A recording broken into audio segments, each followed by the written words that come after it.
Hello,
Mr. Raghunath.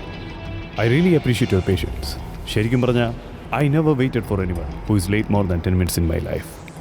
ഇങ്ങനൊരു കാര്യമായതുകൊണ്ട് കുറച്ച് preparations ഉണ്ട്. That's all right. ഏതായാലും ജോബിനെല്ലാം ഫോണിലൂടെ ഡിസ്കസ് ചെയ്ത് കാണുമല്ലോ. വരൂ.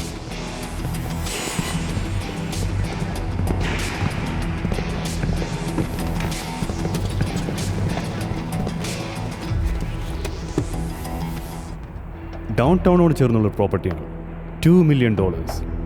ഈ സമയത്ത് അത് വാങ്ങാൻ കഴിഞ്ഞാൽ വിത്തിൻ മന്ത്സ് കുറച്ച് മാറ്റങ്ങൾ വരുത്തി കുറച്ചുകൂടി നല്ല വിലയ്ക്ക് സെയിൽ ചെയ്യാൻ സാധിച്ചു. ഒരു ഇടനിലക്കാരനെന്ന നിലയിൽ പറഞ്ഞാൽ ഇങ്ങനെ ഒരു ക്രൗഡ് ഫണ്ടിങ് ഫേം ന്യൂ ഇൻവെസ്റ്റേഴ്സിന് നല്ലൊരു ഓപ്പർച്യൂണിറ്റിയാണ്. ആക്ച്വലി പ്രതീക്ഷിച്ച സോഴ്സിൽ നിന്ന് ഫണ്ട് റേസ് ചെയ്യാൻ കഴിഞ്ഞില്ല. ബട്ട് വേറെ കുറച്ച് വേസ് ഓപ്പണായി. എനിവേ പറഞ്ഞ എമൗണ്ട് കൃത്യമായിട്ടുണ്ട്.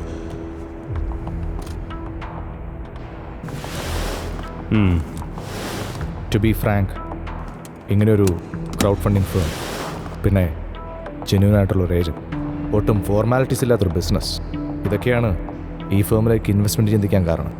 I trust you.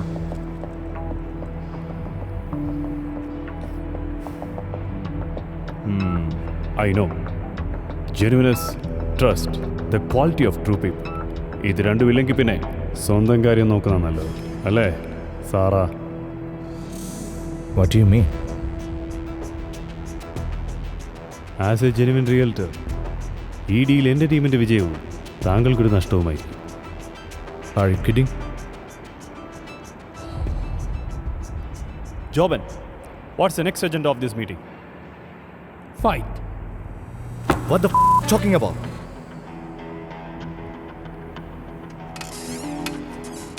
ഒന്നും പിടികിട്ടുന്നില്ലല്ലേ?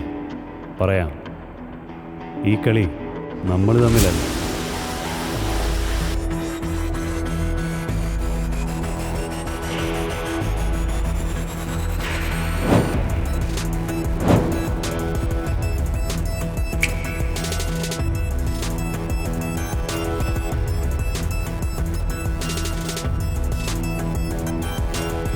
ഇത് പുതിയ കച്ചവടമല്ല, നമ്മൾ തമ്മിലുള്ള പഴയ കച്ചവടത്തിന്റെ അവസാനം. ശബ്ദം ഉയർത്തണ്ട. ഇതുവരെ തന്റെ സമയമായിരുന്നെങ്കിൽ ഇനി അങ്ങോട്ട് എന്റെ സമയം. നീ എന്ത് വിചാരിച്ചേ? ഇവനെ പോലെ ഒരു നാറയും കൂട്ടി വന്ന് ഒരു നാടകം കളിച്ച് എൻ്റെ നീ കാശ് പിടിച്ചോണ്ട് ഈസി ആയിട്ടങ്ങ് പോവാന്നോ? ഏ ഏ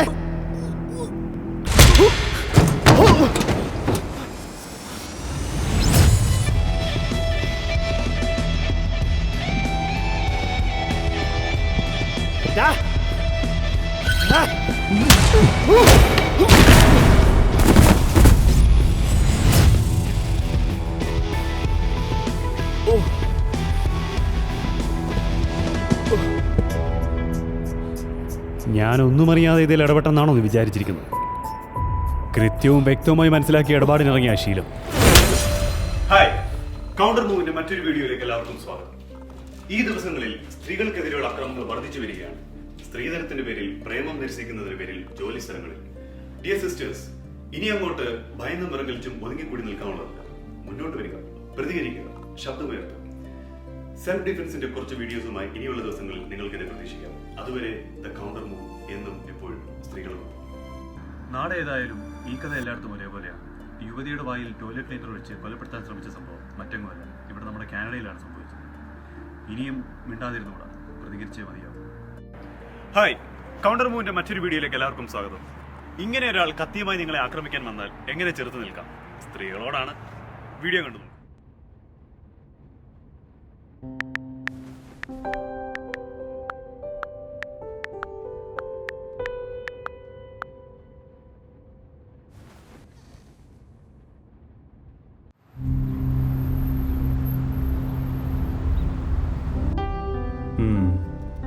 ശരി. ഓഹോ, അപ്പോൾ കൊട്ടേഷൻ വേണ്ടി വിളിച്ചാണല്ലേ? എൻ്റെ പൊന്നുപങ്ങളെ, ഇതൊക്കെ ഞാൻ ഇൻട്രസ്റ്റിൻ്റെ പുറത്ത് ചെയ്യുന്ന കാര്യങ്ങളാണ്. ഞാനൊരു ചെറിയ ബിസിനസ്മാനാണ്, അല്ലാതെ ഇടിക്കാരനല്ല. ഓഹോ, അപ്പം അങ്ങനെയൊക്കെയാണല്ലേ കാര്യങ്ങൾ. മെസ്സേജ് അയച്ചപ്പോൾ ഇത്രയും കരുതിയില്ല. ഇത് കുറച്ചുകൂടെ കാര്യമായി ഇടപെടേണ്ട കേസാണല്ലോ. ഇങ്ങനെയുള്ളവന്മാരെ എൻ്റെ കൈ കിട്ടിയാ ഞാൻ പെങ്ങൾ ധൈര്യമായിട്ടിരി. ഇത് ഞാൻ ഏറ്റു. ഇനി എന്തെങ്കിലും പ്രശ്നം ഉണ്ടാവണേ പറഞ്ഞാൽ മതി. ഒരു കാര്യം പറഞ്ഞേക്കാം, ആവശ്യമൊത്ത ചായ തട്ടുകൾ ഞാൻ തന്നെ പോയി മേടിക്കേണ്ടി വരും. പറഞ്ഞേക്കാം. നീ ഡോനറ്റ് വാങ്ങിയില്ലേ? പിന്നെ ഡോണറ്റ് എന്തായിരുന്നു ഫോണിൽ? ഒരു ചെറിയ കൊട്ടേഷൻ, നിന്റെ ചെറിയ സഹായം വേണ്ടി വരും. കാണുന്നുണ്ട് ഞാൻ വീഡിയോസ്. സെൽഫ് ഡിഫെൻസ്, സ്ത്രീ ശാക്തീകരണം, നാട് നന്നാക്കി അടങ്ങും. പറയുമ്പോൾ ഇവിടുത്തെ വലിയ റിയൽട്ടറാ, ക്ലയൻസ് കാണണ്ട. എടാ, ഞാൻ അക്സെപ്റ്റ് ചെയ്തവർക്ക് മാത്രമേ എൻ്റെ വീഡിയോസ് കാണാൻ പറ്റുള്ളൂ, അല്ലാതെ എല്ലാവർക്കും ഒന്നും കാണാൻ പറ്റില്ല. നീ ഡൗൺ ടൗൺ ചേർന്നുള്ള പ്രോപ്പർട്ടിയാണ് നോക്കുന്നത്? അതെ. അങ്ങനെയെങ്കിൽ ഇത് ഡൗൺ ടൗൺ കുറച്ച് മാറിയുള്ള പ്രോപ്പർട്ടി. വേറെ കാര്യം എൻ്റെ കയ്യിൽ വേറെയും കുറച്ച് പ്രോപ്പർട്ടീസ് ഉണ്ട്. സാറിൻ്റെ റിക്വയർമെന്റ് നിങ്ങൾ ഈ നാട്ടിലെ ആൾക്കാരൊക്കെ നന്നാക്കി അടങ്ങും. പലപ്പോഴും ആരെന്താന്ന് അറിയേണ്ട ഒരു ഫോൺ കോളിന്റെ പേരിലൊക്കെ ഇറങ്ങി പുറപ്പെടാന്ന് വെച്ചാൽ അത് മനസ്സിലാക്കണമെങ്കിൽ ജീവിതാനുഭവങ്ങൾ വേണം. ഓ, രഞ്ജിത്തിന്റെ പടം ഞാനും കണ്ടിട്ടില്ല. എടാ, ഇത് അങ്ങനെയല്ല. നമ്മൾ വിചാരിക്കുന്ന പോലല്ല പലരുടെയും ജീവിതം.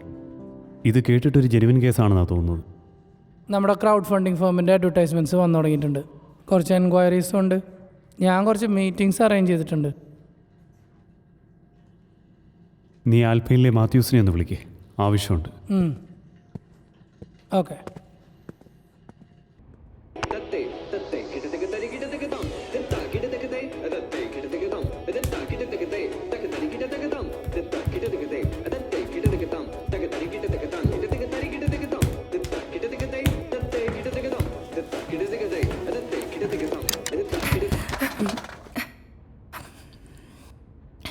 എന്താ ഇവിടെ?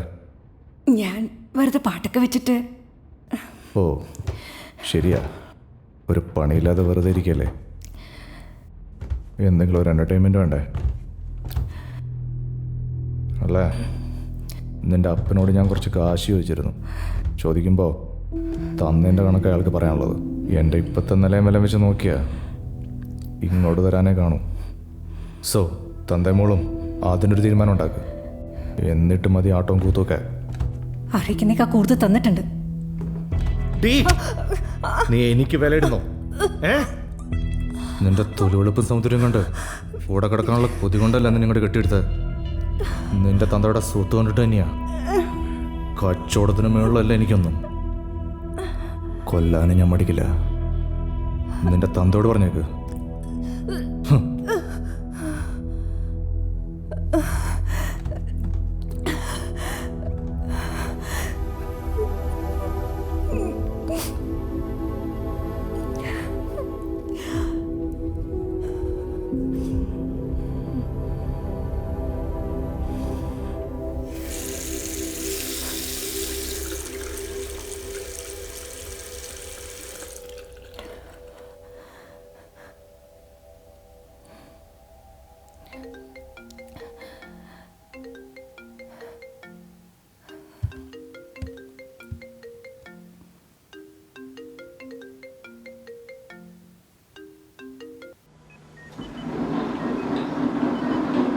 ഹലോ റേനു,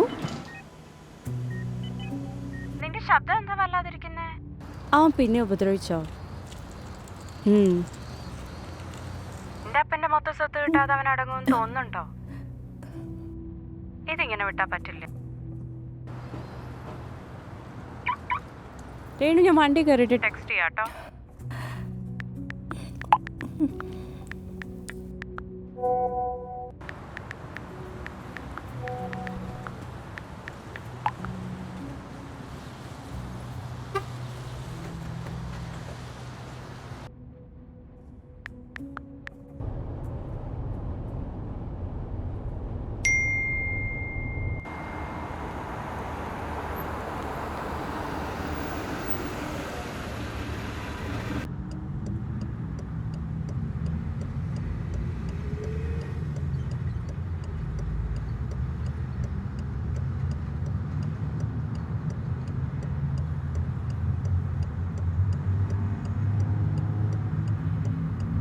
ജോവൻ,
ആ കയറ് എനിക്ക് വേണ്ടി തൂക്കിയതല്ല.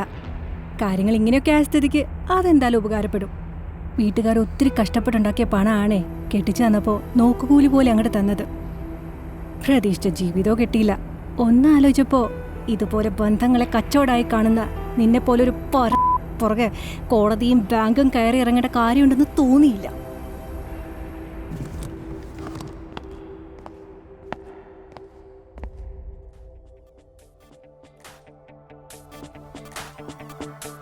എന്തായിരുന്നു ഡയലോഗ്?